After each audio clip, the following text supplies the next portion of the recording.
উত্তরের জেলা কুড়িগ্রামের বুক চিরে বয়ে চলা ব্রহ্মপুত্র, নদীর বুকে জেগে ওঠা অসংখ্য চর, আবার নদীর ভাঙনে মুহূর্তেই নিশ্চিহ্ন। প্রতি বছরই ২,০০০-এরও বেশি পরিবার হারায় তাদের বসতভিটা।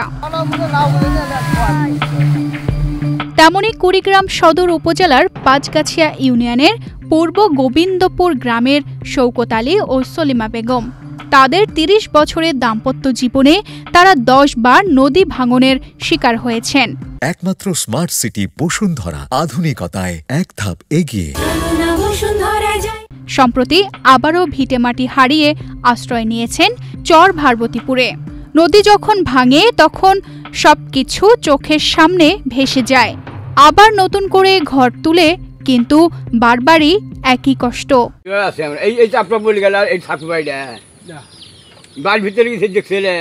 মানুষের জায়গায় আসি, মানে এই বাগানটার জন্য ছাওয়া পাওয়া না, যে মানুষের জমিনে আছে থাকার বাসা নেই, থাকবো যে এই বাসাটা নেই, মানে এই দাঁড়াইছি।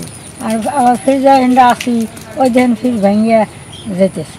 ২০১৬ থেকে ২০২২ সাল পর্যন্ত কুড়িগ্রামের ব্রহ্মপুত্র, ধরলা, তিস্তা ও দুধকুমার নদীর ভাঙনে ঘর হারিয়েছে ১৫,০০০ পরিবার। শুধু এ বছরেই ভিটামাটি হারিয়েছে ৪৪৭টি পরিবার। ব্রহ্মপুত্রের ভাঙনে শুধু ঘরবাড়ি নয়, মসজিদ, স্কুল আর সেতু হুমকির মুখে ঠেলে দিয়েছে।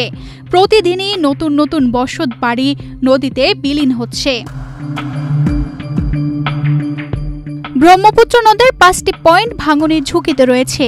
এর মধ্যে ৩টিতে কাজ চলছে।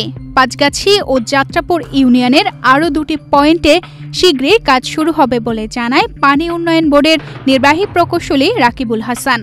যাত্রাপুরে বানিয়াপাড়া এলাকায় আমরা ইমার্জেন্সি ভিত্তিতে ২টি প্যাকেজের কাজ শুরু করতে যাচ্ছি। আমরা অনুমতি পেয়েছি, ইতিমধ্যে ঠিকাদার মোবিলাইজ করেছে।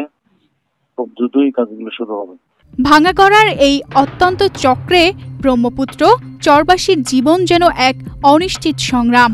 প্রশ্ন একটাই, এ লড়াই কি শুধু প্রজন্ম থেকে প্রজন্মে বয়ে চলবে, নাকি একদিন মিলবে স্থায়ী সমাধান? তানজিদা রহমান, ইনায়া, বাংলাদেশ প্রতিদিন।